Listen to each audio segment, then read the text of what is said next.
2024년을 하나님께서 우리에게 선물로 주셨습니다. 벌써 꽤 지났습니다. 여러분들은 2024년을 시작하면서 어떤 한 해가 되기를 꿈꾸고 계십니까?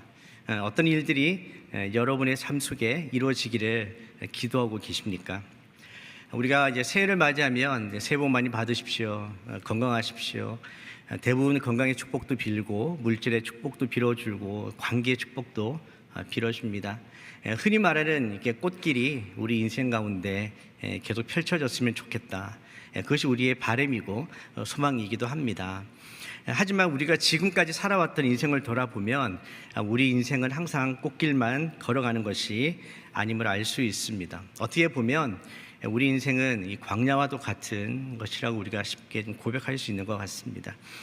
그렇기 때문에 결국 우리가 이 땅에서 살아가는 삶을 광야와 같은 삶이라고 우리가 인정한다면 우리 이 광야를 어떻게 바라보고 광야를 또 어떻게 통과해야 되고 그 광야에서 주시는 축복은 무엇인지를 우리가 알고 또 그 축복을 누리는 삶을 살아갔으면 좋겠습니다. 그래서 오늘과 다음 주 두 번에 걸쳐서 이 광야의 주제를 가지고 여러분들과 함께 좀 말씀을 나누려고 합니다. 성경에 보면 광야의 배경이 참 많이 나옵니다. 출애굽부터 민수기, 신명기까지가 다 광야입니다. 그리고 그 열왕기에 있는 여러 가지 왕들의 이야기 속에서도 광야가 많이 등장합니다. 그 광야에 가보면 가도 보이는 게 돌과 흙밖에 없어요. 정말 삭막한 곳이 광야입니다. 특별히 이스라엘 백성들은 출 이집트를 한 이후에 40년을 그 광야를 걸었잖아요. 얼마나 힘들었을까. 1, 2년이 아니고 40년이라는 시간이란 그 긴 세월을 가도 돌이 있고 가도 흙이 있고 가도 뭐 생명체도 보이지 않는 그런 길을 걸어갔다. 생각만 해도 많이 힘들지 않습니까? 이스라엘은 바로 그 길을 걸었습니다. 그래서 우리는 이런 광야와 같은 삶을 부딪힐 때에 이런 질문들을 하게 되는 것 같아요. 하나님은 왜 나를 이 광야로 들어오게 하셨습니까? 하나님, 돌아가는 길은 없습니까? 하나님, 꼭 이 광야로 가야만 합니까? 도대체 이 광야는 언제쯤 끝이 날까요? 얼마나 더 가야 합니까? 하나님, 제가 이 광야를 벗어나긴 할 수 있습니까? 라는 생각이 들고 그런 질문들을 하게 되는 것 같습니다. 하나님께서 약속하신 가나안에는 들어가고 싶은데 광야는 통과하고 싶지 않은 것이 대부분 우리의 마음이기도 합니다. 그렇지만 성경을 보면 그 광야를 통과하면서 가나안에 들어가는 것이 하나님의 방식이더라고요. 그렇기 때문에 현실을 인정하고 광야를 바라보고 광야를 잘 통과해서 하나님이 주시는 그 약속의 땅으로 들어갈 수 있는 것이 우리의 삶을 바라보는 중요한 관점이라고 생각을 합니다. 황량하고 거칠고 삭막하고 가도 끝이 없는 그런 광야. 여러분, 광야에 한번 서 있다고 생각해 보십시오. 여러분이 지금 광야에 서 있다. 주변을 둘러보면 색깔이 별로 없어요. 광야에 가면 색이 별로 없습니다. 그냥 모래 색깔 아니면 점점 짙은 갈색, 그런 색깔들이 대부분이에요. 그러니까 우리가 주변에 보면 알록달록 하잖아요. 우리가 살아가면서 보면 봄, 여름, 가을, 겨울이 있고 꽃이 피고 나무가 있으면 초록색이 있고 빨간색도 있고 노랑도 있고 여러 가지 색이 있습니다. 그런데 광야에 가면 그런 색깔들이 별로 없어요. 그냥 칙칙합니다. 이스라엘이 40년 동안 그런 곳을 계속 다닌 거예요. 그러다가 여호수아서에 가서 가나안에 갔을 때에 드디어 이제 푸르른 빛을 보기 시작하는 거죠. 인생을 살다 보면 이렇게 광야를 지날 때도 있고 가나안에서 살 때도 있는 것 같습니다. 여러분, 2023년도는 어떠셨습니까? 여러분 인생 가운데 작년 한 해는 광야와도 같은 삶이 더 많으셨습니까? 아니면 가나안과 같은 삶이 더 많으셨습니까?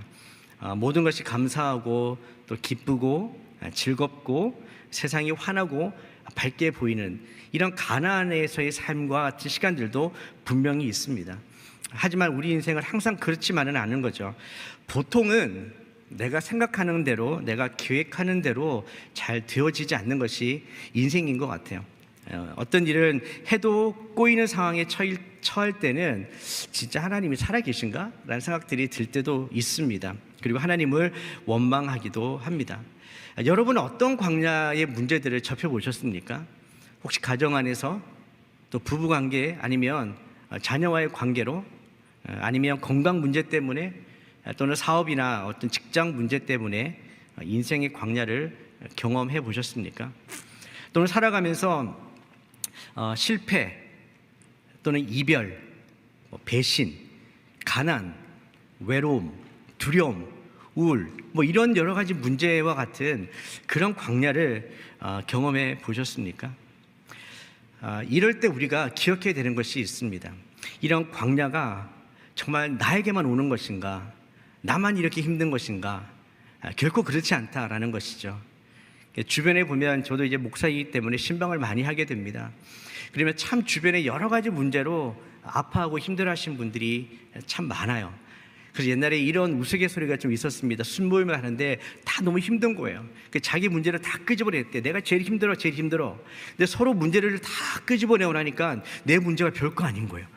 그래서 남의 문제를 보니까 너무 큰 것들이 많아서 오히려 거기서 위로를 받고, 하나님 감사합니다, 이런 순모임을 했다라는 이야기도 제가 들어본 적이 있는데, 나만 광야를 통과하고 있는 것이 아니다. 누구나 다 나름 광야를 겪고 있다. 누구에게나 문제가 있고 어려움이 있고 시련과 고통은 있다라는 것입니다. 성경에 봐도 모세도 이집트에서 도망쳐 나와서 40년이란 시간을 광야 생활을 하게 됩니다. 다윗도 왕으로 기름 부음 받았지만 사울 왕이 쫓겨서 13년간 광야 생활을 하기도 합니다. 이스라엘 백성도 마찬가지예요. 출 이집트한 이후에 그 여정을 짧게 보면 수르 광야를 지날 때는 물이 떨어집니다. 그리고 마라에서 물을 발견했어요. 그런데 써서 마시지 못하는 물이었지 않습니까? 또 신광야에 이르렀을 때는 이집트에서 가져왔던 모든 양식이 떨어집니다. 굶어 죽을 것 같은 거예요. 그래서 그때 원망하고, 왜 우리를 이곳에 와서 죽게 하느냐, 그렇게 불평했었습니다. 또 르비딤 광야를 지날 때는 또 물이 없었어요. 그때는 이제 마음과 영혼도 목말라서, 메말라서 하나님께 대해서, 모세에게 대해서 비난하고 더 크게 원망을 했습니다. 그러니까 이집트에서 가나안으로 가는 그 길에서도 이스라엘은 여러 가지 어려움들, 경제적인 어려움들, 또는 관계의 어려움들, 사회적인 문제, 이런 문제들을 많이 겪었죠. 우리가 사는 세상도 마찬가지입니다. 우리의 이 주를 둘러싸고 있는 많은 것들이 불쑥 나타납니다. 원래 어려움과 힘든 것은 갑자기 나타나잖아요. 예고를 하고 나타나면 참 좋은데 불쑥 나타나서 우리를 굉장히 괴롭히고 힘들게 합니다. 하지만 이런 여러 가지 문제와 광야 속에서 우리는 그 길을 나 혼자 가는 것이 아니다. 오늘 시편 23편을 통해서 어떻게 그 길을 바라보아야 되고, 어떻게 그 광야를 통과할 수 있으며, 어떻게 그 광야의 축복을 누릴 수 있는지를 함께 좀 살펴보려고 합니다. 여러분, 시편 23편은 너무나 유명한 말씀이죠. 다 알고 다 외우는 말씀입니다. 그런데 여러분의 시편 23편을 생각하면 어떤 그림이 좀 그려지세요? 만약에 어린아이들에게 시편 23편을 가지고 이렇게 그림을 그려봐. 그럼 어떤 그림을 그릴까요? 여러분들은 어떤 그림을 좀 그리시겠습니까? 이렇게 흰 도화지에다가 시편 23편을 그림을 한번 그려보라 그러면 어떤 것들을 이렇게 집어넣고 어떤 걸 그리시겠습니까? 이게 저 푸른 초원 위에 이렇게 초록색 쫙 그리고, 양들이 평화롭게 이렇게 놀고 있고, 이렇게 한쪽에 시냇물도 좀 흐르고 있고, 이렇게 좀 목가적인 굉장히 편안한 이런 그림을 그릴 수 있을지 모르겠는데, 다윗이 살았던, 그리고 다윗이 특별히 목동으로 있었던 그것은 바로 그런 것이 아닙니다. 광야였다는 것을 꼭 기억해야 합니다. 그래서 시편 23편은 그런 광야 속에서 우리가 들어가서 이 말씀을 읽고 한번 상상력을 발휘해서 과연 여기에 표현되어 있는 것들이 어떤 표현들인가, 어떤 의미인가를 한번 살펴보는 게 좀 의미가 있습니다. 시편 23편 오늘 말씀을 읽으셨는데, 시편 23편에 보면 당신의 이름을 위해서 의로운 길로 인도하신다라는 표현이 등장합니다. 의로운 길, 그 광야에 들어가 보면 의로운 길은 양이 다니는 길을 의미합니다. 양이 하루 종일 이렇게 푸른 초원 위를 걷는 것이 아니라 광야에 가면 돌하고 흙밖에 없어요, 거의. 그리고 이렇게 돌산이 많아가지고 이 가파른 산등성이들을 많이 오르락 내리락 해야 돼요. 그렇기 때문에 안전하게 갈 수 있도록 목자는 이렇게 지그재그로 양들과 염소를 갈 수 있게 인도를 합니다. 바로 의로운 길은 그렇게 양들이 안전하게 가야 할 길을 의미하는 것이죠. 그리고 23편 4절에 보면 죽음의 그림자가 드리운 골짜기가 등장합니다. 때로는 높은 산등성이도 있지만 또 반대로 깊은 산골짜기도 있습니다. 그래서 분명히 대낮인데도 굉장히 어두운 죽음의 그림자가 있는 음침한 골짜기와 같은 곳이 있는 것이죠. 그리고 그렇게 겨우겨우해서 풀밭에 도착했어요. 그런데 거기는 또 적들이 있는 거예요. 그 양들을 잡아먹으려고 하는 이리와 늑대가 또 있다라는 것이죠. 그러니까 양의 입장에서는 한시도 안심할 수가 없는 거예요. 가는 길도 평탄하지가 않습니다. 뭘 좀 먹으려고 하는데 주위에 또 적들과 나를 잡아먹으려고 하는 원수들이 또 있는 것이죠. 그렇게 하루 종일을 사투를 벌이는 거예요. 그러다 보니까 어떨 때는 굴러 떨어지기도 합니다. 그래서 다치기도 하고 어떤 양들은 높은 데서 떨어져서 죽기도 하는 것이죠. 오늘 시편 23편 5절에 보면 기름으로 발라주시는 것은 실제로 목자들이 양에게 기름을 발라주는 게 두 가지 정도가 있대요. 첫 번째는 그렇게 양들이 찢기고 다쳤을 때 기름을 발라주면서 상처를 회복시켜주는 의미가 있어요. 또 하나는 파리 해충이 양에게 파리가 해충을 양의 여기 코에 딱 놓으면 이게 머리로 가버리면 양은 바로 죽는데요. 어떻게 할 수가 없어요. 그래서 기름을 발라주면 미끄러워서 파리가 해충을 놓지를 못합니다. 그래서 그런 의미들이 있는 거예요. 기름을 발라주는 것은 양이 안전하도록 또 그 상처를 잘 회복할 수 있도록 목자가 주는 보호, 케어를 의미하는 것입니다. 그래서 시편 23편을 보면 푸른 초장, 맑은 시냇 물가만 있는 것이 아니라 거기에는 무엇이 있냐면 험한 산이 있고 가파른 계곡이 있고 사망의 음침한 골짜기가 있고 저 멀리서 호시탐탐 양을 노리는 원수들, 맹수들이 있다라는 것입니다. 모세도 미디안 광야에서 양을 쳤고 아브라함도 네게브 사막 경계인 브엘세바에서 양을 쳤고 다윗도 유대 광야 경계 지역인 베들레헴에서 양을 쳤습니다. 목동이었던 다윗은 우리가 흔히 이제 요돌송을 부르는 그 스위스의 그런 목동이 아니에요. 이제 아시겠죠? 그 척박한 광야 땅에서 맹수가 양을 공격하려고 하는 그런 상황 속에서 다윗은 목동이었다라는 것입니다. 제가 뉴질랜드에 가본 적이 있는데요. 진짜 거기는 그 정말 끝이 보이지 않는 그 평탄한 곳에 그 푸른 풀밭에 양들이 그냥 있어요. 그렇기 때문에 거기는 뭐 이것저것 옮겨 다닐 필요가 없어요. 그냥 거기서 계속 그냥 먹으면 돼요. 그리고 이 양들은 사망의 음침한 골짜기를 지나지도 않아요. 그런 골짜기도 없어요. 그냥 거기 있으면 돼요. 또 주변에 늑대나 이리도 없어요. 그냥 안전하게 울타리가 쳐져 있는 것이죠. 그래서 이런 것과 오늘 시편 23편은 완전히 다른 그림인 거예요.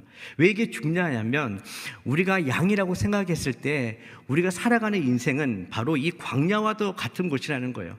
주변에 공격하는 사람도 없고 어디 가나 풀이 있는 그런 곳이 아니라 높은 곳을 다니기도 해야 되고 음침한 골짜기로 가야 되기도 하고 때로는 우리를 공격하는 늑대들도 있고 이런 광야 속에서 다윗이 목동으로서 했던 그 일들이 자기 인생을 돌아보니까 하나님께서도 동일하게 목자로서 자기 인생 가운데 그런 일들을 하셨다. 그래서 시편 23편은 다윗의 노년기에 지은 시예요. 그 인생을 쭉 돌아보면서 그렇게 하나님께서 내 인생의 목자가 되어주셨구나, 나를 그렇게 인도하시고 싸매주시고 기름을 발라주시고 보호해 주셨구나라는 것을 고백하는 것입니다. 여러분 광야에 한번 가보셨는지 모르겠는데요, 광야에 가면 진짜 뜨거워요. 제가 이집트에 간 적이 있었는데 그냥 거기는 해만 뜨면 40도가 넘어요. 40도, 50도. 근데 그늘이 없어요. 그래서 다음 주에는 이 그늘에 대한 이야기를 좀 할 텐데 양들이 그런 거예요. 햇볕은 뜨겁게 내리쬐는데 그늘을 피할 것도 없고 풀도 넉넉하지도 않고 물도 많지도 않은 이제 그런 상황 속에서 살아가는 양입니다. 그런데 놀랍게도 오늘 23편 1절에는 어떻게 고백합니까? 여호와는 나의 목자시니 뭐라고요? 내게 말씀하셔도 돼요, 여러분. 여호와는 나의 목자시니 내게 부족한 것이 없다라고 합니다. 이상하지 않습니까? 주변을 돌아보면 다 부족해 보이는데 그렇죠? 먹을 것도 없고 마실 물도 없고 안전해 보이지도 않고 이런 상황인데도 불구하고 시편 23편 1절은 내가 부족함이 없다라고 이야기를 하고 있습니다. 여러분, 양에 대해서 좀 많이 이제 설교 들어보셨지 않습니까? 양은 아무것도 혼자서 할 수 없는 동물이 양입니다. 네, 혼자서 스스로 할 수 있는 것이 하나도 없어요.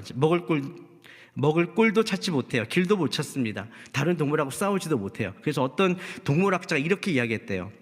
하나님이 만드신 것 가운데 인간이 돌보아 주지 않으면 정말 지구상에서 가장 먼저 사라졌을 피조물이 양일 것이다. 그러니까 그만큼 양은 정말 보호를 받지 않으면 얼마나 이렇게 위험에 쉽게 노출되고 정말 이렇게 쉽게 죽을 수도 있는 이 존재가 바로 양이라는 것이죠. 양에게는 하나부터 10까지 문제입니다. 그런데 23편 1절에 문제가 없다라고, 나는 부족함이 없다라고 이야기합니다. 그 한 가지 이유가 있어요. 여러분 잘 아시겠죠? 오늘 설교의 제목입니다. 23편 1절 어떻게 시작합니까? 여호와는 나의 목자시니. 여러분 잠깐 이 부분에서 한번 생각해 보십시오. 여호와는 나의 목자시니. 여러분 진짜 이 사실을 믿으십니까? 여러분 인생 가운데 여호와가 나의 목자라고 정말 인정하실 수 있습니까? 그럼 제가 조금 질문을 바꿔서 해보겠습니다. 이 세상 속에 살아가면서 여호와가 나의 목자로서 내 삶을 이끌어가고 있습니까? 내가 그 목자의 음성을 잘 듣고 있습니까? 아니면 돈이라든지 명예라든지 아니면 세상의 SNS에 올라오는 그 수많은 자랑거리들, 이 세상의 문화와 이 세상의 가치, 혹시 그런 것들이 나의 목자가 되고 있지는 않습니까? 왜냐하면 우리가 뭔가를 자꾸 듣고 따라가는 것이 우리의 목자이거든요. 진짜 하나님이 여호와, 하나님이 나의 목자셔서 그분이 말씀하시는 것만 듣고 내가 그 말씀대로 살아가기로 결단하고 선택하고 따라가고 있습니까? 아니면 그것보다는 세상에서 주는, 돈이 주는, 다른 사람의 인정과 명예가 주는, SNS를 끊임없이 우리에게 이야기하고 있는 그 내용들이 우리에게 더 많이 누적되고 축적되어서 그 음성이 너무 잘 들리고 그 음성이 진리라고 생각하고 그 음성을 우리가 따라가고 있습니까? 우리가 교회에서는 이렇게 예배 드릴 때는 여호와는 나의 목자시니 너무 우리가 쉽게 고백하고 이야기하지만 진짜 여러분의 인생에서, 현실에서, 이 교회를 벗어나서 살아가는 그 일상에서 여러분의 삶이 선택되어지고 결정하고 다른 사람을 대하고 내 인생을 바라보는 모든 것에 있어서 진짜 여호와의 말씀, 이 성경 말씀이 나의 목자로서 나를 인도하고 이끌어주고 있습니까? 아니면 진짜 내가 원하는 대로 내가 듣고 싶은 그런 내용들이 진짜 나를 인도하고 있습니까? 양에게는 처음부터 끝까지 모든 게 다 문제예요. 아무것도 할 수 있는 게 없어요. 그렇지만 여호와가 목자가 되시면 내게 부족함이 없다라고 고백할 수 있다. 여러분 이것이 성경에서 말하는 진리이고 우리에게 도전입니다. 진짜 여호와만 있으면 내 인생에 부족한 게 없을까요? 정말 내 인생에 하나님이 주시는 이 비전과 하나님만으로 내가 만족해서 모든 걸 다 팔아서 그것을 살 수 있을까요? 아니면 하나님도 필요하지만 세상의 것도 필요해서 이것저것 다 수집하고 있지 않습니까? 여호와는 나의 목자시니 여호와께서 이끄시는 그 길이 어떤 길이라도 나는 그 길을 향해서 나아갈 수가 있습니까? 아까 제가 뉴질랜드 양에 대한 이야기를 좀 말씀드렸는데요. 광활하게 펼쳐진 초원이 안전한 울타리에 있는 그 양들이 이렇게 고백할지 모르겠어요. 내게 목자가 없어도 부족함이 없습니다.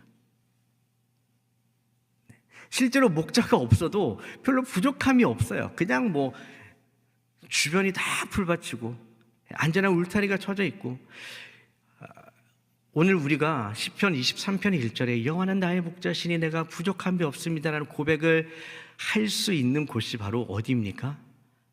광야예요. 실제로 우리 인생 가운데 그런 문제, 내가 해결할 수 있는 어려움, 그런 광야와 같은 상황 속에 있을 때에만 하나님이 내 목자가 되어주셔서 그 문제 속에서 나를 지키시고 보호하시고 해결해 주시고 싸매 주시고 고쳐주시면서, 그래서 내 인생이 여호와의 길을 걸어갔더니 이제는 그 사막을 통과하고 푸른 초장에 내가 머물러 있습니다. 그래서 나는 이제 부족함이 없습니다라고 고백할 수 있는 거예요. 그래서 하나님께서 우리에게 왜 광야를 허락하실까? 왜 광야를 걸어가게 하실까? 너무 푸른 초장만 있으면 내게 목자가 필요 없고 목자가 없어도 내게는 부족함이 없다라고 우리가 이야기하며 살 걸 너무 잘 아시는 거예요.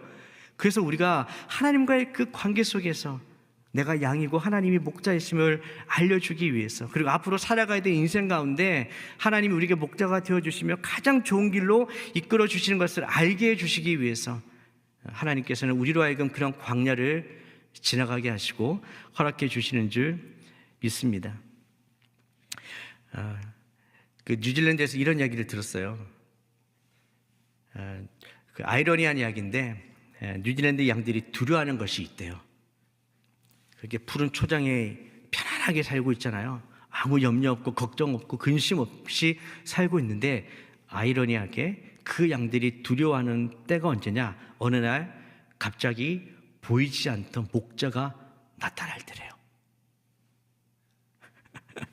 왜 그럴까요? 바로 그날이 도살장으로 끌려가는 날이기 때문에 그렇습니다.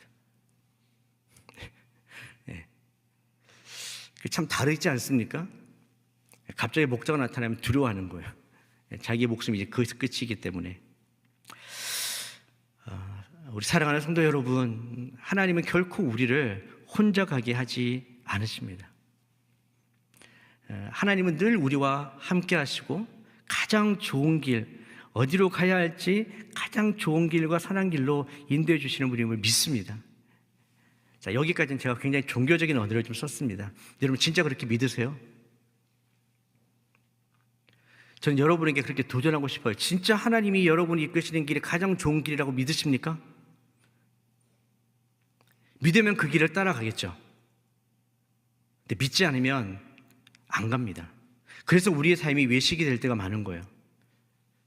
교회 안에서는 진짜 이 목자인 것 같아서 그분 따라가야지 하다가도 세상에 가면 세상의 방식으로 살아야 될 것 같고, 세상의 방식으로 경쟁해야 될 것 같고, 세상의 것을 가져야만 될 것 같고, 우리가 분열되어 있는 거예요. 정말 하나님이 우리 인생을 나보다 더 잘 아신다고 믿으십니까? 전 여러분이 믿게 되기를 축복합니다.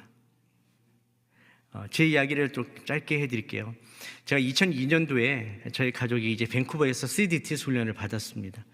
그때 이제 우리 아들이 5살이었고요. 딸이 이제 제 아내 뱃속에 있었어요.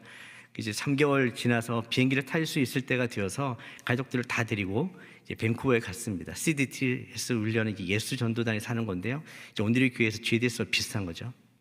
자, 밴쿠버에서 3개월 동안 이 렉처를 받으면서 이 시간들을 지나면서 교육을 잘 받았습니다. 그리고 이제 3개월 지나면 아우리치를 가야 돼요.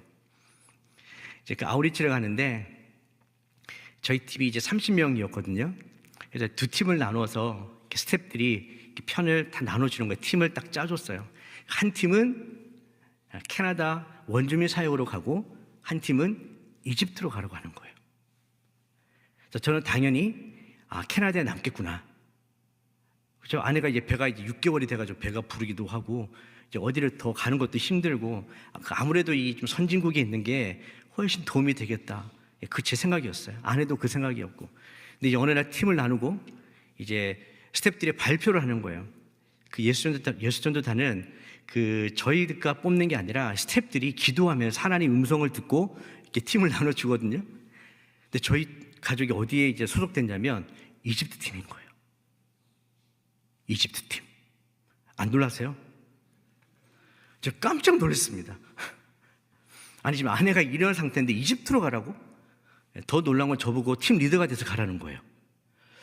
그래서 아무리 생각해도 너무 이해가 안 되고 이건 아닌 것 같은 거예요. 그래서 스텝한테 다시 이야기를 했습니다. 하나님의 음성을 다시 한번 들어봐 주십시오. 사람이니까 잘못 들을 수도 있는 거 아닙니까? 그래서 다시 들어달라고 부탁을 했어요. 저도 기도를 했죠, 같이. 근데 며칠 뒤에 다시 또 이야기를 하는데 하나님이 보내신다라는 거예요. 그곳으로 가라고. 굉장히 처음에는 낙담되기도 하고 힘들었어요. 아니 캐나다에 있어야지 이제 6개월 이후니까 좀 병원에도 더 가고 뭐 여러 가지 좀 이렇게 안전장치도 있을 것 같고 만구 제 생각이었던 거죠. 근데 기도하면서 하나님께서 보내시는 곳에는 다 이유가 있지 않겠는가. 하나님께서 그곳에 뭔가 준비하고 계시지 않을까라는 기대감이 생기기 시작했어요. 그래서 순종하기로 했죠. 그래서 밴쿠버에서 또 저기 이집트까지 또 열 몇 시간을 또 날아서 갔다는 거 아닙니까?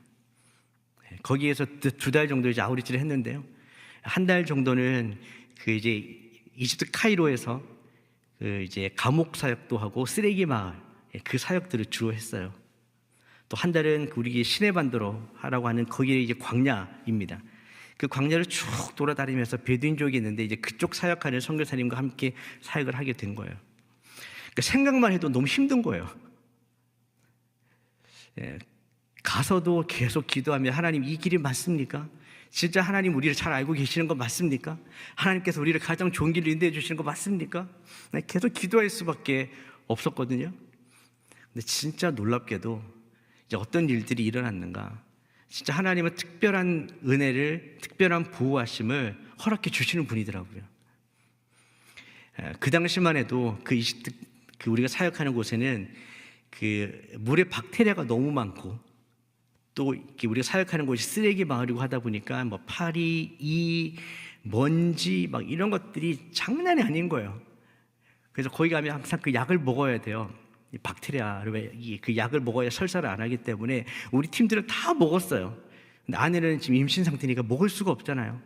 그래서 우리 가족은 안 먹었어요. 믿음으로 안 먹겠다. 근데 놀랍게도 먹어도 다 설사하더라고요. 근데 진짜 감사한 건 저희 가족은 설사를 안 했어요. 약도 안 먹었는데 같이 지냈는데 그것뿐만이 아니었어요. 딱 갔는데요, 저희랑 연결됐던 선교사님이 아는 외국 의사분이 계시는데 너무 좋은 산부인과 의사를 만난 거예요. 외국인이 운영하는 산부인과 가격도 너무 싸요. 그리고 이집트 갈 때 너무 저렴하게 열대 과일과 먹을 게 풍성한 거예요. 사실 캐나다에서 잘 못 먹었거든요.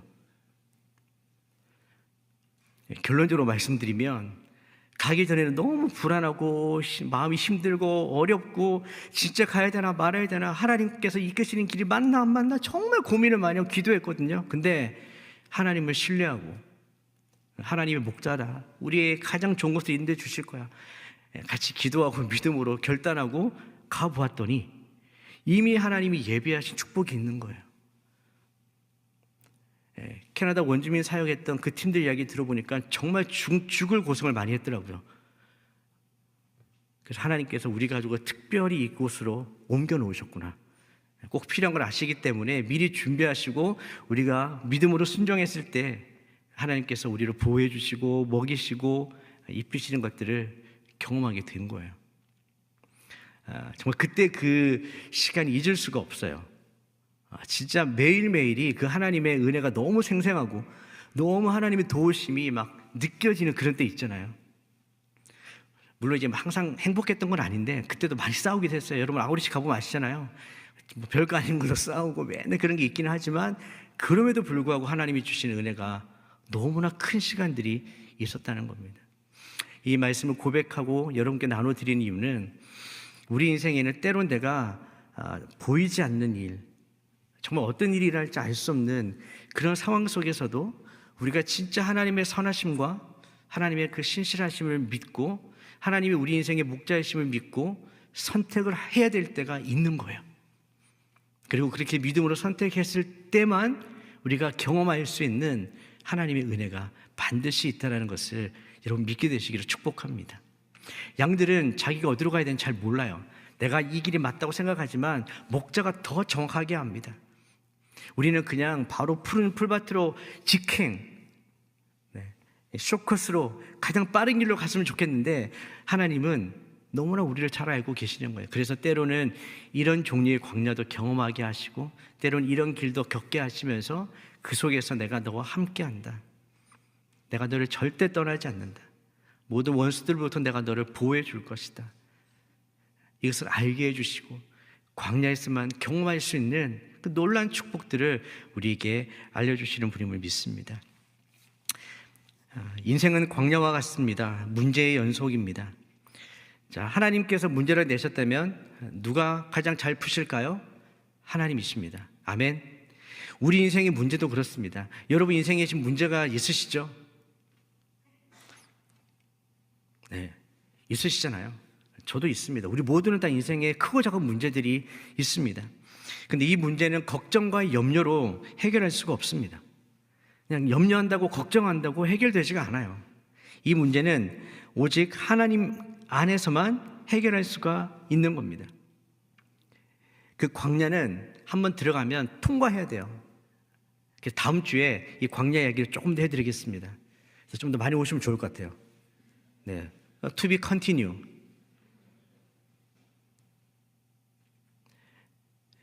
오늘은 한 가지만 기억하셨으면 좋겠어요.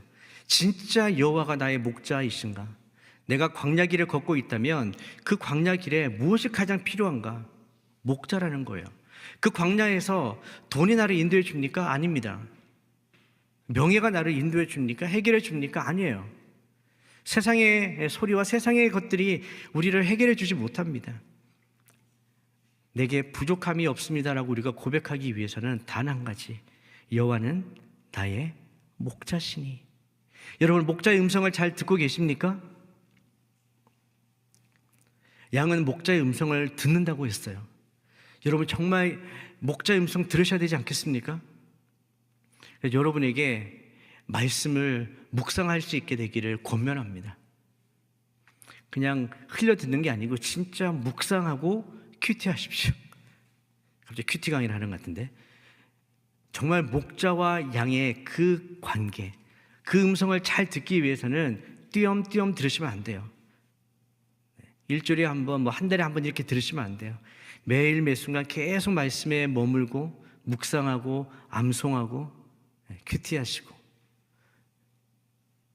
이렇게 주님과 동행하고 주님과 사귐이 있을 때 진짜 그분이 내 인생의 목자로서 내가 그분을 따라가게 될 줄 믿습니다. 세상 살면서 가장 상처받을 때가 조건적인 것들을 우리가 주고받을 때 상처를 많이 받아요. 이런 조건이 되면 사랑하고, 이런 조건이 되면 인정해주고, 그래서 그렇지 않을 때는 우리가 인정받지 못하고 상처받지 않습니까? 근데 예수님은 자신을 선한 목자라고 말씀해 주셨어요. 선한 목자의 핵심은 무엇입니까? 무조건적인 사랑을 준다는 거예요. 그 양을 위해서 목숨까지 버리면서 무조건적으로 사랑해 주신다는 겁니다. 저는 우리가 이 무조건적인 사랑을 받을 때 우리가 회복되는 줄 믿습니다. 모든 상처는, 모든 것들은 그 사랑 안에서 해결돼요. 목자가 예쁜 양만 사랑하겠어요? 머리 좋은 양만 사랑하겠어요? 비주얼 좋은 양만 사랑하겠어요? 우리는 그렇게 하죠. 사람은 외모를 보니까. 근데 하나님은 그렇지 않습니다. 하나님은 모든 양을 자기 생명처럼 사랑하시는 목자입니다. 그래서 우리가 그분 앞에 나갈 때 위로를 받는 거예요. 내 모습 그대로 하나님께서 나를 사랑하시고, 이런 나를 위해서 조건 따지지 않으시고 무조건적으로 사랑해 주시고, 가장 큰 사랑, 자기 자신의 목숨을 주시면서까지 사랑해 주시는구나. 여러분, 이것이 복음이고 이 복음에는 능력이 있습니다. 저는 오늘 이곳에 오신 예배를 드리는 모든 분들, 그리고 함께 영상으로 예배 드리는 모든 분들이 그 하나님의 무조건적인 사랑 앞에 나아갈 수 있기를 원합니다. 그렇게 무조건적인 사랑, 끊임없는 사랑, 변함없는 사랑, 자신을 내어주시기까지 주시는 그 사랑으로 인도하시는 분이 우리의 목자 되신 여호와이십니다. 여호와는 이 예배당 가운데도 계시지만 여러분이 이제 집으로 돌아가시는 그 집에도, 회사에도, 직장에도 그분은 함께 하십니다. 그래서 이 사실을 잊지 말고 늘 선포하십시오. 내 마음이 두려울 때, 원수가 공격해 올 때, 내가 목이 마를 때, 내가 먹을 것이 없을 때 어떻게 해야 됩니까? 여호와는 나의 목자시니, 주님, 목자 되신 주님, 지금 내가 목이 마릅니다. 원망하라는 것도 아니라, 주님 제 상황을 아시지 않습니까? 주님 내 형편을 아시지 않습니까? 주님, 목자 되신 주님, 제가 이 광야를 통과할 수 있도록 도와주십시오. 제가 지금 이 사망의 음침한 골짜기 같은 이 상황 속에서 통과할 수 있도록 도와주십시오. 원수가 공격하고 유혹할 때 주님 막아주십시오. 주님, 제 상처가 이렇게 깊습니다. 아픕니다. 기름을 발라주십시오. 다시 회복시켜 주십시오. 주님, 예수의 이름에 능력이 있음을 믿습니다. 오늘 우리가 그 예수님의 이름으로 함께 기도하기를 원합니다.